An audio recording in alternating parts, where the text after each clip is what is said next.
ओम श्री गणेशाय नमः। ओम श्री परमात्मने नमः। सभी गीता प्रेमी साधकों को सादर प्रणाम के साथ जय श्री कृष्ण। अगर आपको हमारा प्रयास पसंद है तो वीडियो को लाइक कीजिए, ज़्यादा से ज़्यादा लोगों को शेयर कीजिए और हमारी चैनल को सब्सक्राइब कीजिए। इससे हमें बहुत प्रोत्साहन मिलता है। हमारा व्हाट्सएप ग्रुप भी है। अगर अभी तक आप इसमें ज्वाइन नहीं हुए हैं और ज्वाइन करना चाहते हैं तो डिस्क्रिप्शन में लिंक दी है, वो लिंक से आप व्हाट्सएप ग्रुप में ज्वाइन हो सकते हैं। धन्यवाद। आज अध्याय 8 श्लोक क्रमांक 21। अभी तक जो परमात्मा विषयक वर्णन हुआ है उस सब की एकता करते हुए अनन्य भक्ति के विशेष महत्व का वर्णन भगवान आगे के 2 श्लोक में करते हैं। श्लोक क्रमांक 21। भगवान उवाच अव्यक्तोऽक्षर इत्युक्तस्तमाहुः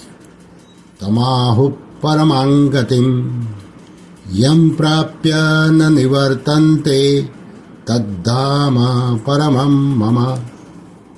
अर्थात भगवान बोला, उसी को अव्यक्त और अक्षर ऐसा कहा गया है तथा उसी को परम गति कहा गया है और जिसको प्राप्त होने पर जीव फिर लौटकर संसार में नहीं आते, वह मेरा परम धाम है। इस श्लोक को परम श्रद्धेय स्वामी श्री रामसुखदास जी महाराज ने अपने ग्रंथ साधक संजीवनी में इस प्रकार समझाया है। अव्यक्तोक्षरा तद्धाम परमं मम। भगवान ने 7वें अध्याय के 28वें, 29वें और 30वें श्लोक में जिसको माम कहा है तथा 8वें अध्याय के 3रे श्लोक में अक्षरम ब्रह्म, 4थे श्लोक में अधियज्ञः, 5वें और 7वें श्लोक में माम, 8वें श्लोक में परमं पुरुषम दिव्यम, 9वें श्लोक में कविम पुराण मनुषासितारम आदि, 13वें, 14वें, 15वें और 16वें श्लोक में माम, 20वें श्लोक में अव्यक्तः और सनातनः कहा है। उन सब की एकता करते हुए भगवान कहते हैं कि उसी को अव्यक्त और अक्षर कहते हैं तथा उसी को परम गति अर्थात सर्वश्रेष्ठ गति कहते हैं और जिसको प्राप्त होने पर जीव फिर लौटकर नहीं आते, वह मेरा परम धाम है अर्थात मेरा सर्वोत्कृष्ट स्वरूप है। इस प्रकार जिस प्रापणीय वस्तु को अनेक रूपों से कहा गया है उसकी यहाँ एकता की गई है। ऐसे ही 14वें अध्याय के 27वें श्लोक में भी ब्रह्म अविनाशी, अमृत, शाश्वत, धर्म और एकांतिक सुख का आश्रय मैं हूँ ऐसा कहकर भगवान ने प्रापणीय वस्तु की एकता की है। लोगों की ऐसी धारणा रहती है कि सगुण उपासना का फल दूसरा है और निर्गुण उपासना का फल दूसरा है। इस धारणा को दूर करने के लिए इस श्लोक में सबकी एकता का वर्णन किया गया है। मनुष्यों की रुचि, विश्वास और योग्यता के अनुसार उपासना के भिन्न भिन्न प्रकार होते हैं, पर उनके अंतिम फल में कोई फर्क नहीं होता। सबका प्रापणीय तत्व एक ही होता है।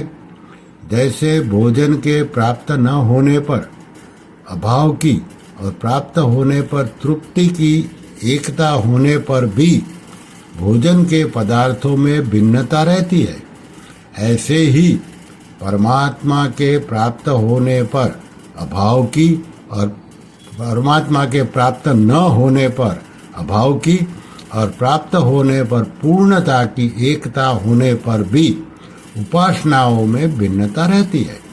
तात्पर्य यह हुआ कि उस परमात्मा को चाहे सगुण निराकार मानकर उपासना करे, चाहे निर्गुण निराकार मानकर उपासना करे और चाहे सगुण साकार मानकर उपासना करे, अंत में सबको एक ही परमात्मा की प्राप्ति होती है। ब्रह्मलोक आदि जितने भी लोक हैं वे सभी पुनरावर्ती हैं, अर्थात वहाँ गए हुए प्राणियों को फिर लौटकर जन्म मरण के चक्कर में आना पड़ता है, क्योंकि सभी लोग प्रकृति के राज्य में है और विनाशी है, परंतु भगवत धाम प्रकृति से परे और अविनाशी है। वहाँ गए हुए प्राणियों को गुणों के परवश होकर लौटना नहीं पड़ता, जन्म लेना नहीं पड़ता। हाँ, भगवान जैसे स्वेच्छा से अवतार लेते हैं, ऐसे ही वे भगवान की इच्छा से लोगों के उद्धार के लिए कारक पुरुषों के रूप में इस भूमंडल पर आ सकते हैं। अव्यक्त अक्षर आदि नामों की पहुंच उस प्रापणीय तत्व तक नहीं है, कारण कि वह अव्यक्त व्यक्त अक्षर क्षर गति स्थिति दोनों से रहित निरपेक्ष तत्व है। उसको प्राप्त होने पर जीव लौटकर नहीं आता, क्योंकि उसकी अवधि नहीं है। श्री कृष्ण शरणं मम, श्री कृष्ण शरणं मम, श्री कृष्ण शरणं मम। ओम कृष्णार्पणमस्तु।